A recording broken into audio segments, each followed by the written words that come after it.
Welcome back to the NRL Punters Weekly Digest. My name's Ben, and in today's video, we're going to take a look at the top 10 most overpaid players in the NRL today. These are the guys, for the most part, that are stinking up your club's salary cap space and stopping them from moving on to bigger and better things.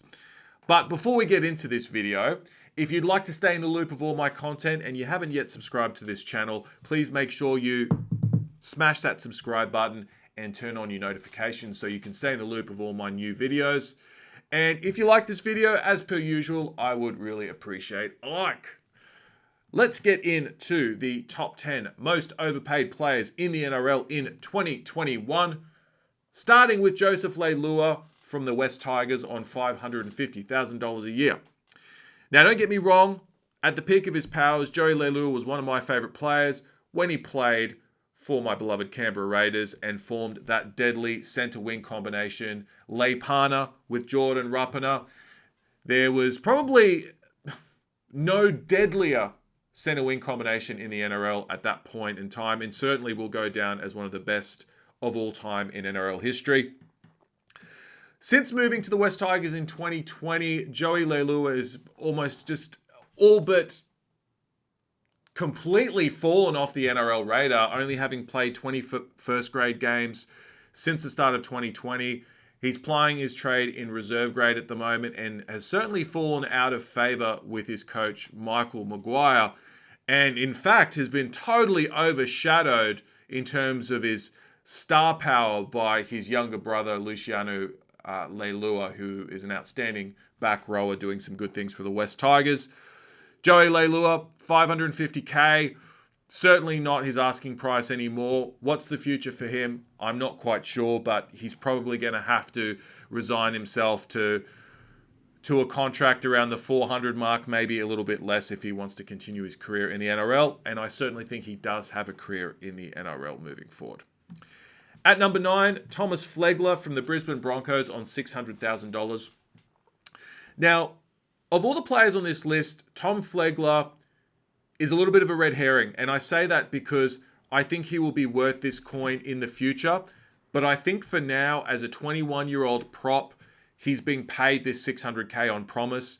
And part of it may also be that Brisbane has lost some really good star talent, you know, in the likes of Reece Walsh and Sam Walker. And they don't want to let the good ones that they've got now go. So they've probably paid him a little bit more. He's a guy who I think is going to be a stalwart for the Queensland Maroons forward pack for years to come, probably the next decade, and I think he'll play a bunch of games for Australia, so certainly he'll be worth the $600K. Is he worth that now? Probably not quite. At number 8, for the West Tigers, Russell Packer on $750,000 a year.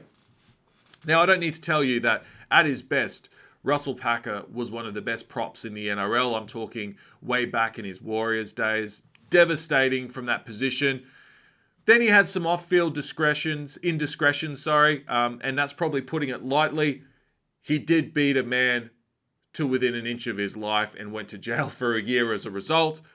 Turned his life around, went to uni. I think he did an MBA. If not, he at least had an undergrad business degree there. Went on to play for the West Tigers from 2018 and signed a big contract there. But as a result of the combination of poor form and injuries, he's only played 33 first-grade games over the past 4 seasons. So he's on way overs at the moment. And just another player in that West Tigers system that's on a terrible contract that's really weighing down their future ambitions. And speaking of the West Tigers, at number 7, I've got Luke Brooks on $850,000 a year. Luke Brooks came into first grade as the heir apparent to Andrew Johns. I remember people were comparing him to Joey Johns, saying that he's going to be the next great New South Wales and Australian halfback. Never really owned... Sorry, I'm losing my words here. Never really owned that tag. We saw glimpses of his potential greatness.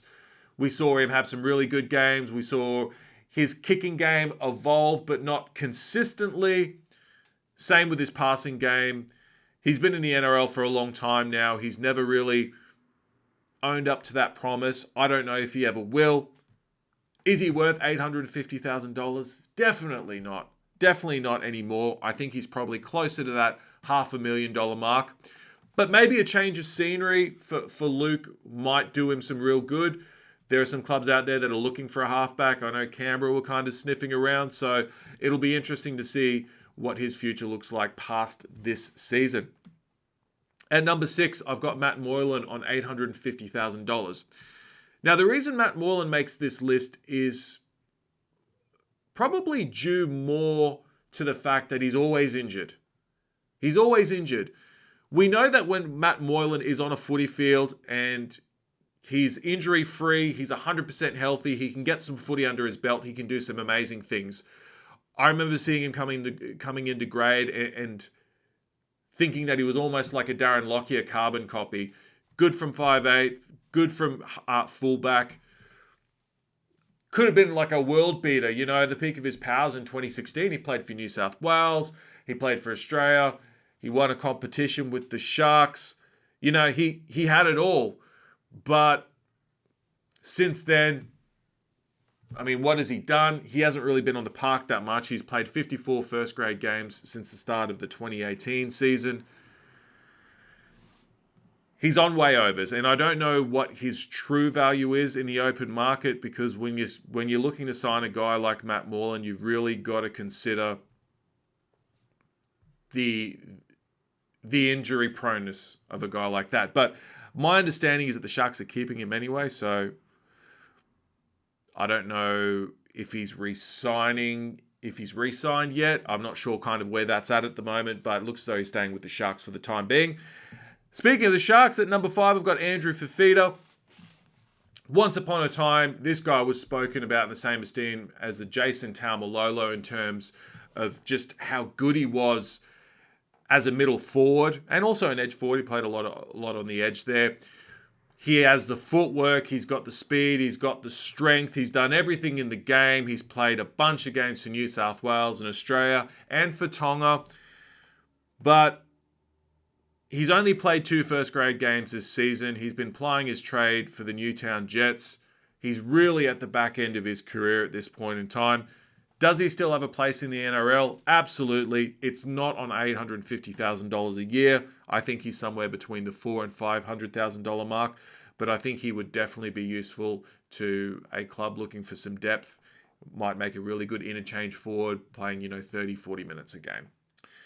At number 4, also from the Cronulla Sharks, I've got Josh Dugan on $850,000 a year. This is a guy who came into first grade, like a lot of the players on this list, with immense promise. I remember seeing him come through for Canberra. I was super excited to see him come into grade after he'd won that NYC Grand Final against the Broncos in 2008. He was a tall, lanky, wiry, super fast, fleet-footed fullback with all the promise in the world.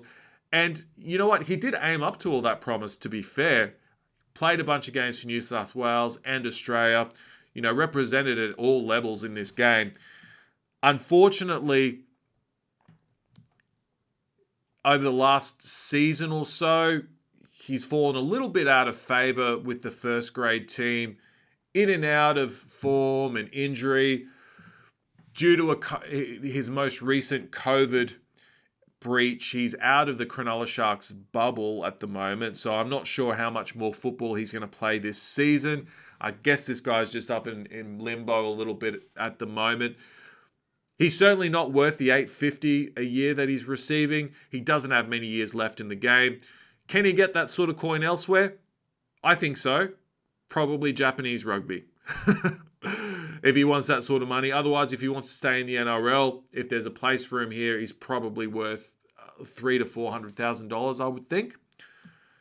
At number 3, the man with the contract, with the most overpaid contract, the most overs contract that we've had in the NRL over the past decade. We speak about this guy on a consistent basis, probably less so now than we have in recent times, just because he's completely out of that first grade side at the moment. He's just not getting a run. But Anthony Milford on $940,000 a year. This one speaks for himself. Another guy who came into first grade with huge promise. Another guy who's come through the Canberra Raiders system as a really exciting, fast fullback. Came to the Brisbane Broncos in 2014 and 2015. Went to a grand final with the Broncos in 2015. Won a Clive Churchill medal. Guy looked like an absolute... Oh, did he win the Clive Churchill medal? Let me just look that one up. Excuse me.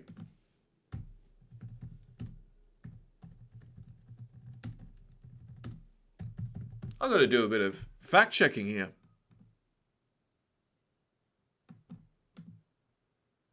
Sorry, it was Anthony Milford. That's right. Sorry, Jonathan Thurston. A lot of people say that Anthony Milford should have won it. That's right. Okay, yeah. So 2015, he was held in that kind of esteem. Obviously, the Broncos lost that grand final, but he nearly won them the game. Looked like a world beater. Played pretty well for the next couple of seasons, and then has just fallen off the radar since then. Has really lost himself. I don't think he's a half at all, whether it's 5'8" or fullback. I think he's genuinely a fullback. But unfortunately, I think he's lost his speed and his turn of pace. I just don't think he tricks defensive lines the way that he did back when he was at Canberra. He's lost that kind of Benji Marshallness about his game. Do I think he's got a history in the NRL? Well, I guess it doesn't really matter what I think because clubs are chasing him, surprisingly enough. And the last I heard was that Parramatta were front runners for his services as a utility prospect as early as this season. So before that trade deadline, who knows? He may move over to Parramatta, and if he does so, he's going to play finals football. So maybe last laugh is with Anthony Milford. At number 2, I've got Moses Mbye on $950,000. Ever since he signed with the West Tigers, I've struggled to understand this contract. Now, Moses has certainly got a lot of utility value. Since he's played in the NRL and played for the Bulldogs and the Tigers, he's played at fullback, he's played in the centres, he's played at 5'8", he's played at halfback, he's played at hooker, I think he's played some lock. He's a genuine utility, but unfortunately, he is also genuinely a jack of all trades and a master of none. Certainly not worth $950,000, but the West Tigers, as they've had to do over the past few years, they've had to pay overs for players to get them to the club so that they can improve their roster. At one point, he was the captain of the Tigers. Didn't understand that one either, but hey, perhaps he's a very good leader, behind the scenes. Who knows? If he's on the open market today, is Moses Mbye worth $950,000? No. Is he worth $400,000? Maybe, yes. Maybe $350,000 to $400,000. That's his true value, I believe. But hey, I guess you're worth what someone is willing to pay you. And Moses Mbye certainly got the last laugh when he signed that very, very lucrative contract. At number 1, and you may have guessed that this guy was going to be number 1. And if it wasn't this guy, then it was definitely Anthony Milford. It was going to be one of the two. Ash Taylor from the Gold Coast Titans on $960,000 a year. This is a guy who played junior Kangaroos. He played Queensland under-20s when he was playing for the Brisbane Broncos NYC side. Signed with the Gold Coast Titans for the 2016 season after having debuted for Brisbane in their last regular season fixture of the 2015 season. Signed a 3-year contract on about $1 million a year. Never came close to reaching his potential. We saw glimpses of what he can be, but unfortunately, he had a mixture of off-field issues, mental health related, I believe, and certainly not making any light of that. Poor form, injuries that have meant that he hasn't come close to being the player that we thought he could be, or certainly the Gold Coast Titans thought he could be. And just to kind of accentuate that point, as a halfback of the Gold Coast Titans, you think that he would stamp his authority on the club, he would own that team. He has not. The Titans have only made the finals once in the past 5 seasons. It's at a point now where we don't know if Ash Taylor is going to play in the NRL past this season. I think he's got more to offer. I think maybe he needs a change of scenery, whether that's in this country or whether that's, playing over in the UK Super League. Who knows? I wish him the best. That's been my top 10 NRL players No, scrap that. Top 10 most overpaid NRL players in 2021. Let me know your thoughts on this list. Let me know if there are any players that you would have included over other players. Maybe your list looks completely different to mine.